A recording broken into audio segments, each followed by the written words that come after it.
Good morning. Welcome to reading vlog. My life vlogஓட day 20 தான் பார்க்க போறீங்க. மறக்காம சப்ஸ்கிரைப் மட்டும் பண்ணிங்கப்பா எனக்காக ப்ளீஸ். இன்னைக்கு என்ன பொருட்கள் பார்த்துருமா? உன் மனமே உனக்கு எதிராக விடாமல் பார்த்துக்கொள். ஆனால் அதுவும் உண்மைதான். ஸோ கண்ணீர் ரசிக்க ஆர்வம். ஸோ ஆர்வக்குள்ள ஏதோ பண்ண போறேன். நான் என்ன பண்ண போறேன்னு தெரில கைஸ். ஸோ டே 16 பார்த்தவங்களுக்கு தெரியும். ஸோ ரத்தம் கட்டி இருந்துச்சுல. ஸோ இப்போ கொஞ்சம் கம்மியாயிட்டு ஓரளவு நடக்கவும் முடியுது. ஸோ நான் கும்பிட்ட கடவுளுக்கு ரொம்ப நன்றி தெரிவிச்சுக்கிறேன்.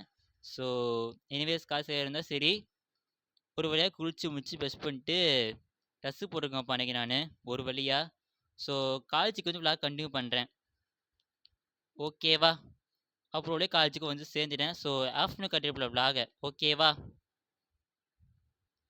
அப்புறம் மதிய சாப்பாடுக்கு சாம்பார் சாதம் வித் வறுத்து முட்டை நல்லா இருந்துச்சு.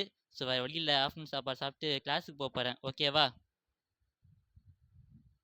ஓகே கைஸ், காலேஜ் வீட்டுக்கு சேர்ந்துட்டேன். சர்ப்ரைஸ் கொடுத்து முடிக்கிறேன். என்னென்னா தோல்வி தான் வெற்றிக்கு முதற்படி. ஏன்னா இன்றைக்கி ஃபஸ்ட் இன்டர்னல் படி 2 சப்ஜெக்ட் ஃபெயில் இருந்தாலும் என் ஹோப் நான் லூஸ் பண்ணல. ஸோ தொடர்ந்து ஸ்டடீஸை ஃபோக்கஸ் பண்ணி அதே சமயம் கண்டென்ட் க்ரியேஷனும் அப்பப்போ பண்ணுவேன். ஸோ அதனால் ஹோப் மட்டும் விடாமல் பிடிங்க. ஸோ அதுதான் லைஃப்பில் பெஸ்ட் திங்காக இருக்கும். இப்போ ஒருத்தர் பர்சனல் குவாலிட்டி அதுதான். அதேமாரி தோல்வி தான் முதற்படி. தோல்வி நினச்சி பயப்படாமல் தோல்வியை எதிர்த்து ஜெயிச்சிங்கன்னா அதனால் உண்மையாக நீங்கள் நிற்பீங்க. ஸோ புரிஞ்சுக்கணும் எனக்கு இது மேலே. ஸோ அதை முடிக்கிறேன். ஸோ நாளைக்கு பார்ப்போம். அதே ஒரு படிப்பு சரவணன். பாய்.